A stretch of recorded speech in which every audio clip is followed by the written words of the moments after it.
Hello, beer tubers, and welcome to another beer review with me, Peter, the Master of Hoppers. Today, joined by Brits. Venomyces, checking out some Parish. This is going to be our first ever beer from Parish and one of their most sought after beers. We got this one from Hopskull, aka Hopskull Beer Guide on Instagram. So thanks a ton to Pau or Mr. Hopskull. I'll put a link for his page in the description. But this is none other than Double Dry Hop Ghost in the Machine. This is 4.5 weeks old. It's dead fresh. Pau got a load of these.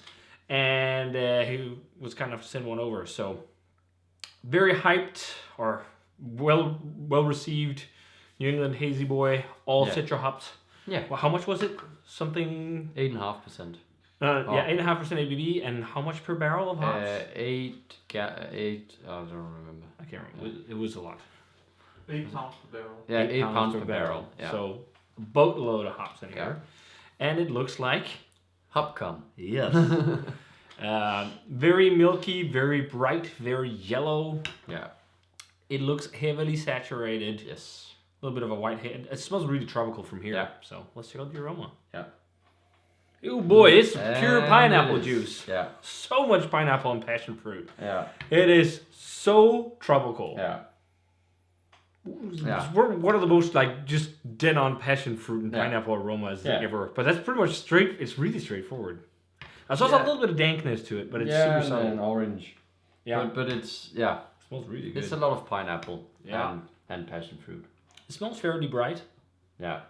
It smells really But good. it smells, it does have some slight saturated, sweet, overripe, kind of juicy esters too, and maybe more so than other more bright New England IPAs, but it smells damn good. Yeah.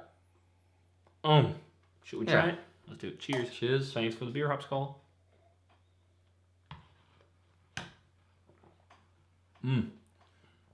There's a lot of hops in that. And it's also fairly dank. Yeah, it is. More dank on the flavor. Yeah. It's what I think of when I think new school kind of Citra profile, Yeah. like what Citra is nowadays. Yeah. It's not... Huge, bright, dank, pineapple cushy type vibes, Yeah. and then loads of pineapple, loads of fruity pineapple, fruity passion fruit, tart and snappy. It's not. I don't think it's like bitter per se or hop burn or anything, but you can feel a coating on your tongue like of hops. Yeah. Like there is a bit of maybe a slight bite to it, but I think it's definitely softer and more juicy than some of the West Coast interpretations of haze. But it's towards that. But I would say it's actually a fairly bright and dry, not bright. Yeah, also bright, but dry. Yeah. Double New England IPA. It's not. Really it's not. fucking good. It's not sweet at all. Nope. It's It's way too drinkable too. Like 8.5%, you can just chug this. Like it's really, really crushable. I think there's a little bit of a pithiness on the tongue right now. There's a little bit of a pithy citrus flavor, maybe even a grapefruit zest. I'm getting actually quite a bit of it. Like grapefruit More and more. zest and orange pith. Also slightly underripened, maybe passion fruit or something. Yeah, for sure. The grapefruit I'm getting there on the back with kind of dankness and maybe even a hint of pine. I love how it finishes dry. It's not overly crazy sweet or anything. It's very much in aroma indicated it would be more juicy, but flavor profile is very much in the vein of Monkish, Electric, Green Cheek. Yeah, like these kind of brewers that does these. But I actually feel like maybe up front it's a little less hop. It's actually a little less juicy up front than some of Monkish, just where they just. It's like the finish on many of those is that juicy. Bright and bright and healthy, slightly bitter.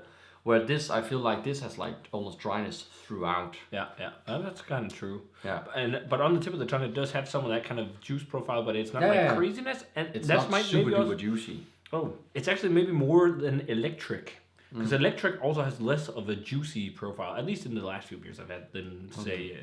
Because some of the earlier ones we had, the triple IPAs, were quite heavily juicy fruity. Yeah, but some of it the also varies. I'd call this a world class New England double IPA. I'd give this a 95. This is a great showcase of Citra. There isn't much I do wrong or differently with this, but I'm also not just going nuts out of my mind. But maybe it's just because we've had this style so much, so it's not something we were as excited about anymore. But I'd say I don't know. there's been a couple where I've been more impressed than this. That's been even more saturated, maybe, or just like a different flavor profile. But for an all citron beer, this is pretty fucking fantastic. Yeah, it's spectacular even. You know, the latest beer I can remember we've drank that is like in this vein with only Citra is the double Citra from Hill Farmstead. Yeah, and I think I preferred that one a bit more than this. Yeah, I think we gave that 96 too, didn't we? Yeah. And that one also has a little more balance between dryness and juiciness. Yeah, this is a bit more dry. And I want it wouldn't hurt me to actually have a little less, just a bit less saturation there with this one, because I don't feel like it necessarily boosts the my level of enjoyment. So I'll go 94. I don't think it's exactly world class to me. I think it hits it for a dank, bright, hop centric IPA, which I like, and again, like dry. But it's just like my level of enjoyment is, it's not. But I think your level of enjoyment on these kind of beers has also dropped a lot compared to me. Yeah. Because you talk often off camera about how you're not into New England IPAs anymore. I am. I'm just super duper tired of them. Yeah. Well, there's also a lot of it. Yeah. So.